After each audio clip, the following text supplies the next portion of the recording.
Hei, neraga kareba kaceps di sini. Psikologi mengatakan terkadang mereka yang tidak banyak bersosialisasi sebenarnya bukan antisosial, tapi mereka hanya tidak punya toleransi terhadap drama dari orang-orang palsu. Yang kedua, memang hobi tidur aja di kamar. Selamat menjadi saksi.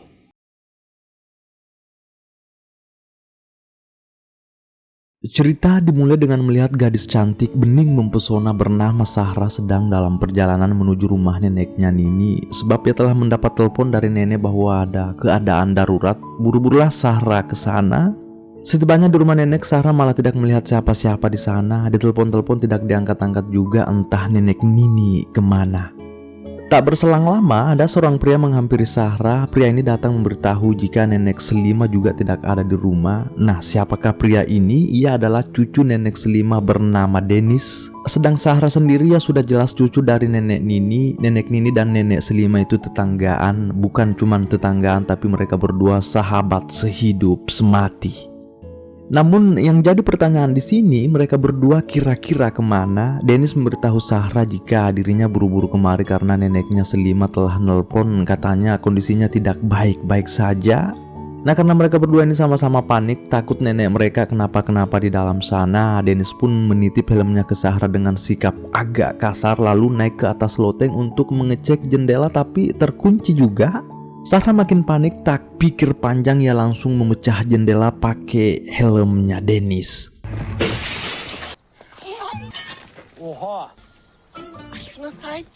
Dikira mereka berdua kenapa-kenapa, tahu-taunya habis bersantai di pantai. Lalu jika dilihat dari gerak-gerik nenek Nini dan nenek Selima ini sepertinya hanya akal-akalan mereka berdua supaya cucu mereka bisa saling bertemu sekaligus saling kenal. Denis dan Sahra maksudnya.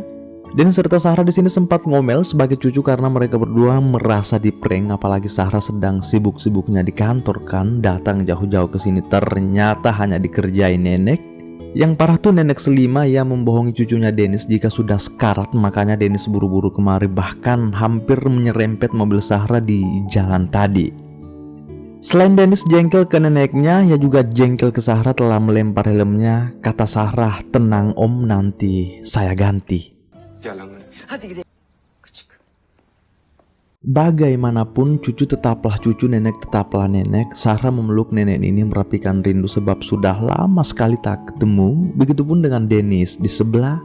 Hari ini Sahra tidak langsung balik. Ia nelpon rekan kerjanya Ahu jika dirinya akan tinggal selama akhir pekan menemani nenek Nini di sini. Meski begitu, Ahu kembali memperingatkan Sahra juga perihal gambar sampul majalah terbaru dari kantor agar tetap melakukan wawancara dari seorang fotografer yang baru-baru ini menerima salah satu penghargaan paling bergengsi. Tapi sampai hari ini Sahra juga bingung sebab ia belum menemukan kontak fotografer itu, entah bagaimana wujudnya. Saatnya mari kita kembali ke tujuan awal nenek Nini dengan nenek Selima, di mana mereka berdua ingin mengakrabkan Sahra dengan Denis. Di sini nenek Nini menyuruh cucunya Sahra mengembalikan piring nenek Selima sekalian memberinya kue, tapi karena dari awal memang Sahra sudah jengkel melihat sikap cucu nenek Selima si Denis yang songong dan menyebalkan itu, Sahra menyuruh neneknya saja. Seketika nenek Nini berkata, "Haruskah kulakukan saat cucuku ada di sini?" Pada akhirnya kesebelahlah Sahra mengembalikan piring nenek Selima. Pintarnya nenek Selima di sini mungkin ya sudah chat duluan dengan Nini mengatur ini semua. Denis lah yang disuruh keluar membuka pintu untuk Sahra.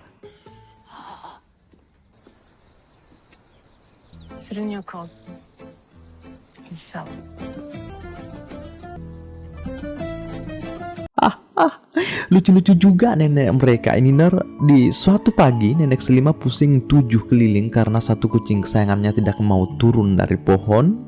Sahra keluar membantunya. Setelah Sahra berhasil naik ke atas pohon itu, nenek Nini juga terlihat merapat. Sempat ada kode-kodean dari mereka berdua. Tahu-taunya sengaja menjatuhkan tangga. Tujuan mereka berdua di sini agar nanti pada saat Nini keluar membantu, harapannya dapat menciptakan momen romantik.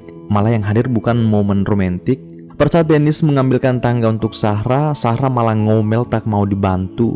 Kaki Sahra kepleset kena tangga, tertapuklah kepala Denis sampai-sampai macera. Dari sinilah rasa benci Denis ke Sahra makin merajalela. Sahra yang merasa sedikit bersalah mencoba datang ke rumah nenek Selima untuk memberi Dennis perban, tapi Dennis malah naik ke kamarnya ketika melihat wajah Sahra sudah ada di pintu. Saking emosinya si Dennis. Di sini Sahra tidak langsung pulang, ya sempat ngobrol dengan nenek Selima di bawah. Sekalian Sahra minta maaf juga soal insiden tadi. Kata nenek Selima, santai saja, cantik itu juga kan pukulan-pukulan cinta namanya. Kelapa Dennis hanya berdarah doang. Nah, tak lama Sahra menoleh-noleh, tatapannya tiba-tiba difokuskan ke salah satu karya foto perahu kayu nyaris tenggelam serta seekor merpati putih di atasnya. Kenapa Sahra sangat terkejut di sini? Karena ya mengenali foto itu, Sahra malah tambah kaget pada saat nenek Selima berkata jika itu karya si Dennis, pula merupakan pameran pertamanya. Dengan bangganya nenek Selima berkata jika cucu gantengnya itu baru-baru mendapat penghargaan global bergengsi atas karya-karya fotonya yang luar biasa. Dari sinilah Sahra baru mengetahui jika fotografer yang selama ini ya cari-cari untuk dilakukan wawancara demi promosi jabatannya di kantor ialah Dennis sendiri, laki-laki yang sangat menyebalkan. Menurutnya sudah cuek, songong pula orangnya. Nah, meski begitu, di sisi lain Sahra juga merasa senang karena ia telah menemukan orang yang ia cari-cari selama ini. Mulai hari ini Sahra harus jadi orang munafik dulu. Ia akan merubah sikapnya ke Dennis agar bisa mewawancarainya. Ini harus sebab wawancara itu dapat menunjang karir Sahra di kantor kan. Sahra cepat-cepat menghubungi rekan kerjanya Ahu agar merapat ke sini sekarang karena telah menemukan fotografernya. Berkunjunglah Ahu. Pagi ini dengan sikap bersahabat, Sahra datang memanggil nenek Selima sarapan bersama di rumah nenek Nini. Sekalian bisa meredakan ketegangan. Bergabunglah nenek Selima. Tapi kenapa Dennis tidak muncul-muncul padahal dari tadi Sahra menoleh-noleh menunggunya? Nenek Nini bertanya, di mana Dennis? Selima memberitahu jika dia tidak pulang semalam. Kecewalah si Ahu lebih-lebih pada Sahra, padahal mereka baru mau cari-cari simpati ke Dennis demi wawancaranya. Situasi tidak boleh dipaksakan juga. Sarapanlah mereka berempat. Tak lama terdengar ada suara motor dari luar pagar. Tahu-tahunya itu si Dennis baru pulang. Ia mengajak agen atau sahabatnya yang bernama Ulas. Ahu bertanya, Dennis di situ yang mana? Kata Sahra, tuh yang di depan, mukanya tegang terus.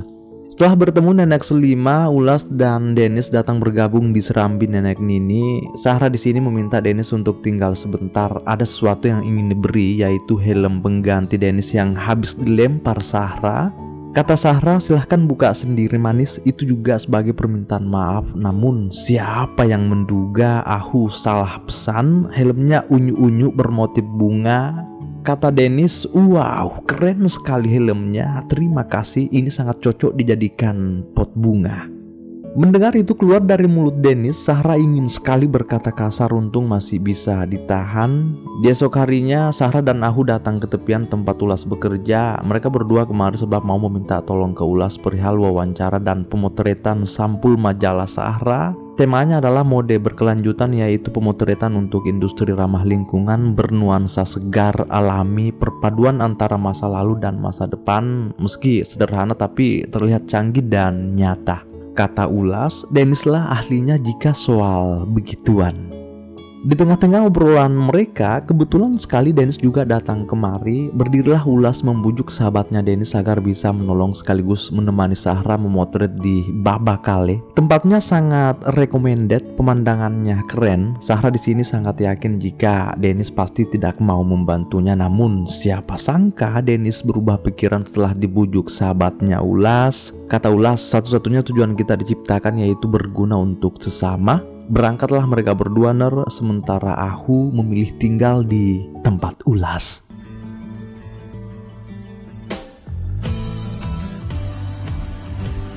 Tegang sekali Sahra dibonceng Dennis. Dalam tamasya ini percakapan dari keduanya tak ada sama sekali, duduk berdua tanpa suara. Lalu entah kenapa Dennis ini mukanya tegang terus. Lama-lama tekanan nih orang. Untung matanya masih bisa melirik-lirik Sahra melalui spion. Sesampainya di lokasi tujuan di Babakale, rekomendasi si Ulas, mereka berdua masih diam-diam baik. Jahatnya Dennis yang naik sendiri dari tembok itu tanpa membantu Sahra. Bersamaan matahari hendak terbenam, mereka berdua juga telah turun ke bawah. Momen ini layaknya sepasang merpati lagi sedang marahan, saling menjauh, saling membelakangi. Romantiknya kadang-kadang saling lirik-melirik. Dennis terpantau diam-diam memotret Sahra, Sahra pun demikian. Intinya Sahra mau mencari momen yang tepat untuk mewawancarai Dennis nantinya. Tentu tidak untuk saat ini sebab bahaya. Tuh perhatikan mukanya Dennis ner. Seraya matahari terbenam dengan kebisuan, dua insan yang tegak berdiri di atas bebatuan itu juga berdampingan dalam kebisuan. Sementara tujuan awalnya kemari belum jelas, yaitu memotret. Sebelahnya dari Bapak Kale, mereka berdua singgah mengisi perut. Tahan sekali mereka tidak saling bicara, tapi kontak mata masih tetap membara. Entah mereka berdua ini sudah saling mengagumi atau bagaimana. Tatapan dari keduanya hangat, penuh maksud, cuman tertutupi gengsi aja. Sahra yang sudah capek saling mendiami pun mulai mengajak Dennis bicara. Sahra bertanya, "Hei, apa muka Anda memang selalu seperti ini? Tegang terus? Ataukah Anda sudah lupa cara tersenyum?" Agak jengkel-jengkel Sahra di sini sebenarnya, apalagi Dennis tidak menjawab sama sekali, malah ia sibuk mengunyah makanannya. Akhirnya Sahra meminta Dennis untuk mengajaknya ke tempat yang lebih tenang di tepi pantai saja. Mungkin maksud Sahra di sini ya mau melunakkan hati Dennis dulu sebelum masuk ke sesi wawancara. Dennis di sini sama sekali tidak mengetahui jika niat Sahra mendekatinya hanya karena untuk wawancara semata. Kita lihat mereka berdua telah berjalan ke tepi pantai disambut bulan purnama yang menyempurnakan malam. Sahra bertanya ke Dennis, "Apa ini surga kecil barumu?" Dennis hanya ngangguk-ngangguk sampai ia juga sudah mulai menampakkan senyum-senyum tipisnya. Entah ada apa.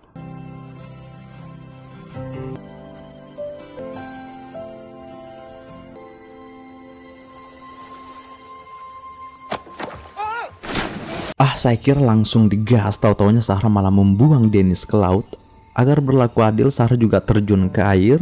Nah, atas tingkah Sahra di sini, Dennis kembali emosi karena kunci motornya hilang. Mau tidak mau ya pulangnya harus jalan kaki. Sembari mendorong motor, Dennis terus ngomel menggerutu. Deniz. Benimle iletişim kurma. Konuşma benimle ya. Sen benim başıma bir şey geliyor. Sus. Vallahi sus. Wah, parah ini. Kali ini emosi Dennis tidak dibuat-buat. Ia betul-betul sangat kecewa dengan sikap Sahra yang semena-mena.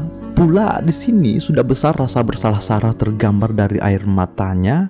Sementara Ulas dan Ahu terpantau sedang bermesraan di pojokan sana. Saling suka mereka, ner. Sekarang Sahra tidak tahu harus bagaimana lagi untuk majalah terbitan edisi terakhirnya bulan ini sebab Dennis sudah tidak mau mengenalnya lagi. Bahkan Dennis meminta Sahra agar tidak menghubunginya lagi. Di suatu waktu saat Sahra sedang menyendiri di salah satu kafe, malah ia didatangi dua lelaki yang sudah di ujung nafsunya. Mereka berdua terus merayu Sahra. Sahra mulai merasa tidak nyaman, langsung kabur, namun pria itu malah mengejarnya. Mungkin kalian tidak menyadari jika Dennis ternyata juga ada di sini. Dennis takut Sahra diapa-apain pun langsung terbang menghajar pria itu hingga akhirnya mereka berdua dikurung dalam sel tahanan karena telah membuat kekacauan. Ben senden yardım istedim mi ha? Ulas dan Ahu tidak tinggal diam melihat sahabatnya ditahan. Sekarang mereka telah datang ke kantor polisi menjamin kebebasan mereka berdua jika yang dilakukan itu bukan kejahatan tapi pembelaan. Sahra serta Dennis terbukti tidak bersalah. Pada akhirnya mereka berdua telah bebas. Dalam perjalanan pulang ke rumah nenek, mereka berdua sempat singgah di salah satu persinggahan terbaik. View-nya syahdu sejauh mata memandang.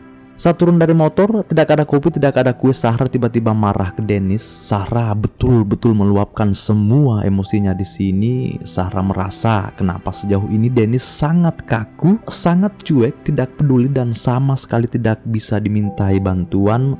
Saking kecewa dan emosinya Sahra di sini sampai-sampai ia nyaris meneteskan air mata. Belum lagi Dennis tadi ngebut-ngebut di jalan yang sebenarnya itu membuat Sahra gemetaran di belakang. Ada satu permintaan Sahra di sini yang mengajak Dennis berteman selayaknya teman yang saling membantu dan memahami. Namun dengar jawaban Dennis di sini, ia berkata, "Kita tidak akan pernah berteman, Sahra. Selamanya tak akan pernah." Begitu selesai Dennis mengucapkan itu, tak disangka-sangka sekali ia langsung lompat mengecup Sahra. Mungkin para penikmat Heiner yang sedang asik nonton sekarang mengira Sahra di sini emosi. Tidak, bahkan Sahra meresapi hingga ke dalam-dalamnya hingga akhirnya kita telah mendapat jawaban jika sebenarnya dua orang ini telah saling jatuh hati, namun sekaranglah baru bisa diutarakan melalui kecupan di atas puncak bahu jalan. Burung-burung dari balik pepohonan berdendang ria menyaksikan dua orang yang pada awalnya begitu saling membenci, tahu-taunya telah bersemi. Bunlar niye bu kadar sakin? Asik sekali rasa-rasanya. Sejauh ini Nini dan Selima telah berhasil menyelesaikan misinya terhadap kedua cucu mereka. Rasa-rasanya juga sejauh ini Dennis sok-sok cuek aja ke Sahra, padahal hatinya meleleh tak terkecuali dengan Sahra sendiri. Akibat sudah mengetahui perasaan masing-masing, kini Dennis mulai datang mengajak Sahra tamasya kemanapun ia mau. Jalanlah mereka berdua. Bahagia sekali Sahra, tangannya menari-nari di udara. Kita lihat Dennis mengajak Sahra ke pesisir tempat ia memotret perahu kayu tua dan seekor merpati putih itu. Tuh perahunya masih ada. Sambil menghelai rambut Sahra yang terurai, Dennis memberitahu filosofi dari hasil potretnya yang luar biasa itu. Dennis berkata, foto yang ia ambil tidak hanya menangkap momen pada saat itu, tapi juga menangkap perasaan serta ide-ide, baik itu tentang masa lalu, tentang harapan, perihal semua yang membentuk diri Dennis, termasuk rasa kehilangan. Dennis tidak begitu berharap dapat penghargaan bergengsi itu, ia hanya ingin memberitahu semua orang jika hal-hal sederhana yang kita lihat bisa menjadi hal besar serta bermakna luas jika kita peka dengan keadaan sekitar. Ungkapan yang luar biasa. Sahra jadi pendengar yang baik di sini. Di malam hari, Dennis lanjut mengajak Sahra tamasya ke rumahnya. Sepertinya malam ini akan jadi malam membara. Tidak ada siapa-siapa di sini kecuali mereka berdua. Orang tua Dennis sudah lama cerai itu, makanya ia tinggal sendiri. Nah, agar malam ini lebih panjang dan bermakna, kini mereka berdua keluar ke serambi menghangatkan tubuh dengan segelas anggur sambil menikmati keindahan bintang di langit. Dan karena mereka berdua sudah hanyut dalam suasana, pada akhirnya memilih nginap sementara nenek Selima dan Nini di sana pasti sudah berpikir aneh-aneh dengan kedua cucunya, padahal mereka berdua hanya menyelami rasa nyaman dan kebersamaan ini. Di akhir kisah, kini Sahra telah berhasil menjabat sebagai pemimpin redaksi di kantornya. Ini semua Sahra bisa capai berkat hadirnya Dennis dalam hidupnya. Dan asal kalian tahu juga yang diambil sampul majalah edisi terakhir Sahra, yaitu fotonya sendiri hasil cepretan Dennis di babak kali saat matahari hendak terbenam kala itu, hingga akhirnya menjadi karya yang luar biasa. Geçmişinin ve düşlerinin zaten eserleri 2 yıldır tanıdığım çocukluk arkadaşımı. Dalıp kendimin en saf, en Berdasarkan hasil wawancara yang telah diterbitkan Sahra melalui karya majalahnya, di dalamnya ia menceritakan kisah perjalanannya dengan Dennis, di mana ternyata mereka berdua sudah kenal dari kecil, tapi pada akhirnya terpisah dan bermusuhan satu sama lain karena suatu hal. Itulah mengapa di persinggahan jalan kala itu Dennis berkata jika bagaimanapun ia tidak akan pernah bisa berteman dengan Sahra, sebab Dennis telah menyukai Sahra dari sisi romantik. Begitupun dengan Sahra sendiri, yang pada akhirnya mereka berdua telah mengetahui dan mengakui cinta mereka satu sama lain setelah bertahun-tahun lamanya berkat kepekaan sang nenek tercinta, Nini Jamini.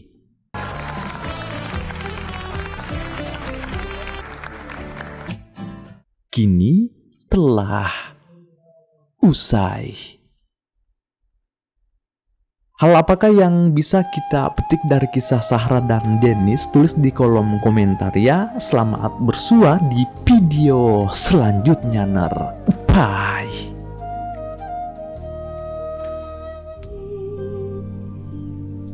And every time I try to fly, I fall without my wings. Feel so small. 'cause I need you, baby. And every time I see you in my dreams, I see your face haunting me. Guess I need you, baby. I make believe that you are here.